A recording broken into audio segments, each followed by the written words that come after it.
5 ini, sebelum adanya Masjid Al-Qona'ah, Masjid Al-Amin Bea Cukai, Masjid Batu Lapang, inilah masjid yang tertua. Waktu itu dipimpin oleh Pak Said Long, kemudian Pak Dawam, Pak Sahrul, baru kita di sini. Alhamdulillah Pak Gubernur, halaman masjid ini merupakan infak dan sedekah dari Bapak Haji Idrus, mantan Kepala PU Provinsi Kepulauan, mantan Pegawai PU Kabupaten Kepri. Mungkin ingin mengubah kami yang sudah berat. Menurut informasi dari orang-orang yang pandai dari PU, itu usianya sudah tidak lama lagi. Oleh karena itu kami mungkin akan membongkar itu, mengganti dengan yang ringan saja. Karena memang mungkin kubah yang ringan sudah banyak dijual, tinggal ukuran-ukurannya.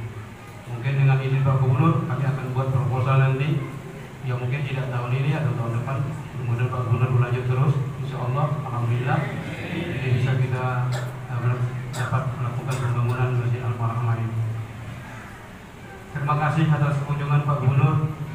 Saya rasa ini adalah kunjungan pertama pada bulan suci Ramadan ini di masjid-masjid. Alhamdulillah mendapat berkah Masjid Al-Marhamah akibat dari surat sekretaris negara. Jadi kami dapat untungnya untuk Pak Gubernur berkunjung ke Masjid Al-Marhamah.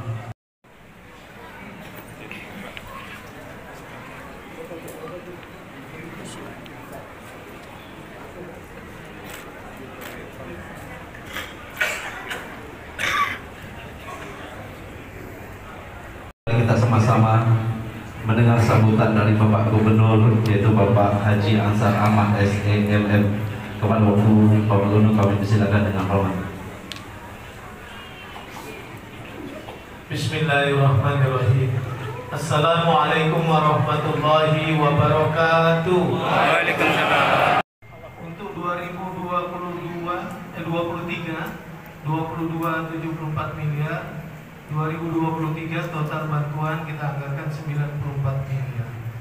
Mudah-mudahan banyak sekali masjid, yayasan ini dan itu yang kita berikan bantuan.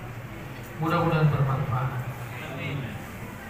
Yang saya hormati, hari ini saya merasa bahagia karena ustadz-ustadz semua banyak berkumpul. Ustadz-ustadz luar biasa di Tanjung Pinang. Ada Ustadz Raja Sofia, ada Ustadz Dedi Sanjaya, ada Ustadz Mansur, ada Ustadz Sakti, dan banyak saya kira ustadz-ustadz lainnya yang mungkin tidak saya sebutkan satu persatu, tidak mengurangi. Berjumpa bisa bertegur sapa. Saya sebutan tidak usah panjang karena nanti Ustadz Dedi Sanjaya akan menyampaikan santapan rohani Ramadan di hadapan kita semua. Ada tim percepatan pembangunan Kepri, ada Pak Sarapudin Aluan SHMH yang sudah tak asing lagi. Suaranya memang keras tapi hatinya lembut. Kemudian Bapak Suyono STP, salah. Kemudian Pak Nazarudin SHMH, salah. Yang mewakili tokoh muda Bapak Basarudin Idris. Oh ya di sana. Oh, jangan lewat jendela Pak. Buat rezim baru, tidak saya bawa boyong dari Bintang semua pindah ke Tanjung Pinang, tapi kita bagi satu-satu supaya semua merasakan bahwa Kepri ini adalah milik kita bersama. Kemudian Kepala Badan Perencanaan Penelitian dan Salah, Ibu Misni ini prestasinya cukup luar biasa di pemberdayaan perempuan, banyak sekali prestasi-prestasi. Selamat menjalankan ibadah puasa Ramadan 1444 Hijriah. Semoga puasa Ramadan 2 hari yang sudah kita laksanakan dan amal-amal ibadah lainnya diterima oleh Allah Subhanahu wa Ta'ala. Dan kita berdoa semoga Allah berikan kita kekuatan, karena kita terus memfinalisasi persiapan pembangunan jembatan Batam ya. Kemarin kita sudah menandatangani MOU bersama Kementerian PU, kemudian juga ASEAN infrastruktur bank dari Asia yang insya Allah akan membiayai porsi pembangunan yang dibiayai oleh pemerintah. Ya, ASEAN Infrastructure is. Beliau menyampaikan kepada saya, Pak Gubernur, alhamdulillah jembatan Batang Bintan tetap on track gitu ya. Sekarang sedang dibahas persiapannya untuk persiapan lelang. Sekarang sedang survei kedalaman beberapa titik dan akhir tahun nanti insya Allah mudah-mudahan sudah bisa dilelang. Peminatnya banyak sekali. Sampai hari ini kata Pak Menteri sudah 14 investor yang berminat untuk membangun jembatan Batang Bintan. Mudah-mudahan itu menjadi trigger ekonomi baru untuk memudahkan kita berdakwah, beraktivitas pemerintah dan lain sebagainya dari Pulau Batam ke Pulau Bintan. Mudah-mudahan dua pulau ini disatukan melalui jembatan Batang Bintan nanti. Yang kedua, kita sudah 1 tahun lebih menempatkan 50 ustadz muda kita di wilayah-wilayah pulau-pulau terpencil, Ustadz. Dulu kita seleksi, kita ambil dari Muhammadiyah, dari NU, yayasan-yayasan, kita seleksi, kita tempatkan. Mereka tinggal menjaga saudara-saudara kita di pulau-pulau terpencil. Kenapa itu penting Bapak Ibu? Kita ketahui saat ini kita perlu terus mendorong membangun semangat aktivisme masyarakat untuk menyongsong kehidupan ke depan lebih baik. Tidak sedikit hari ini orang menghadapi berbagai penyakit ketidaknyamanan psikologis. Tidak sedikit orang mengidap penyakit depresi. Sehari-hari kita ditontonkan oleh tontonan-tontonan yang memilukan hati kita. Ada orang yang menghabisi nyawanya sendiri karena keputusasaan. Ada orang tua yang menghabisi nyawa anaknya karena persoalan rumah tangga. Ada anak yang menghabisi nyawa orang tuanya hanya karena permintaan-permintaannya tidak terpenuhi. Berbagai krisis terjadi di tengah-tengah masyarakat. Dan banyak itu dilakoni oleh umat Islam. Oleh karena itu kita perlu menjaga, membangun semangat optimisme mereka di dalam kehidupan. Maka ustadz-ustadz itu membantu kita semua agar masyarakat muslim kita dan masyarakat lainnya di wilayah-wilayah pulau-pulau terpencil itu tetap semangat dalam menyongsong kehidupan ke depan lebih baik lagi. Kemudian kita juga insya Allah nanti bulan Mei akan meresmikan penggunaan rumah singgah. Kita sudah membangun rumah singgah 4 lantai pakai lift, pakai AC, ada ambulan, makan pun sudah kita anggarkan.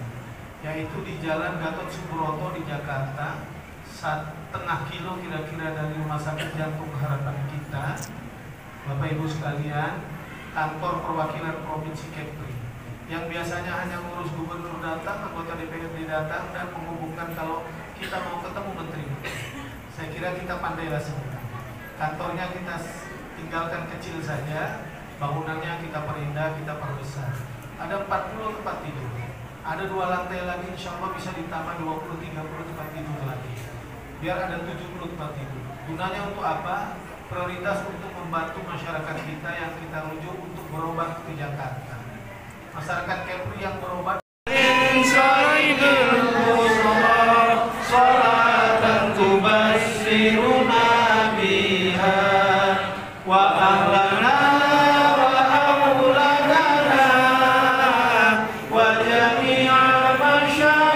Kita kenal juga dengan sebutan Syahrul Du'a.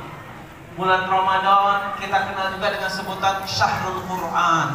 Bulan Quran diturunkannya Al-Quran di dalamnya. Bulan Ramadan kita kenal juga dengan sebutan Syahrul Maghfirah, bulan ampunan dari Allah Subhanahu wa Ta'ala. Satu hadis qudsi kita bisa lihat dalam hadis Arba'in Imam Nawawi, hadis yang ke-36. Kalau tadi ayatnya disebutkan beliau wasalu ila maghfiratin min rabbikum, bersegeralah mohon ampun kepada Allah. Bulannya pas, waktunya pas, momentumnya pas. Saya sampaikan diskusinya aja satu. Ya ibadi, kata Allah, lau ataitani wa rajautani ghafartu laka.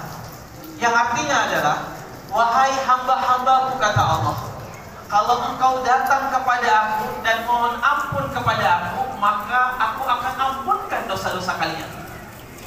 Bapak Ibu, kalimat kedua yang lebih indah dari kalimat pertama dari hadis qudsi ini. Apa kata Allah Subhanahu wa taala?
Mendiskusikan soal jembatan Batam Bintang.